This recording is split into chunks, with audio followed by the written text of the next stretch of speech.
আমি যদি দেরি করি তাহলে আমি প্রবলেম হবে। কত বড় মিথ্যা কথা বলছে। নমস্কার। আমার চাকরি খেয়ে নিলো, সেটা খেতে দেরি করলেও প্রবলেমে পড়ে যাবে। আপনি হয়তো ভেবেছিলেন যে এগুলো কথা প্রকাশ হবে, এরকম কোনোদিন হয়নি, ভাবতে পারেননি। হ্যাঁ, না বাট বাহ! আচ্ছা, ফোন করে কাউকে কোনো শ্যাডোকে হারায় না। আচ্ছা, এতটা কনভিন্স ওই লোকটাকে আমরা করে রেখেছিলাম। ও বললো আমি সিসিটিভি ফুটেজ দেখে টাকাটা জোগাড় করে রেখে দিয়েছি, দিয়ে দেবো। एक बार भी तुमसे नहीं बोला सर कि पैसे नहीं देंगे, तो बोला कि ठीक है मेरा मन की शांति से एक फुटेज दिखा दीजिए तो सीसीटीवी में नहीं लगा पड़ा।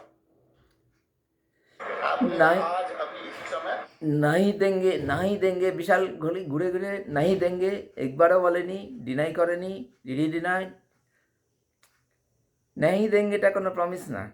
আর আপনার সঙ্গে কিভাবে কি কথা হয়েছে, আর আপনারা তাকে কিভাবে বলেছেন, কনভিন্স করলেন, না হাতে পায়ে ধরলেন, না কেঁদে কেটে বললেন, না যেভাবে বলার দরকার ছিল সেটা তো বলেননি, বুঝতেই পারছি। এত বড় ব্যাংকের চিফ ম্যানেজার, ব্যাংকে চুরি করেছে, মুখে একবার যদি বলেন যে এই টাকাটা ফেরত দাও, তাহলে তাহলে এটাতেই অনেক, মানে স্মুথলি নর্মালভাবে, সেটাই অনেক তাদের ফেভার করা।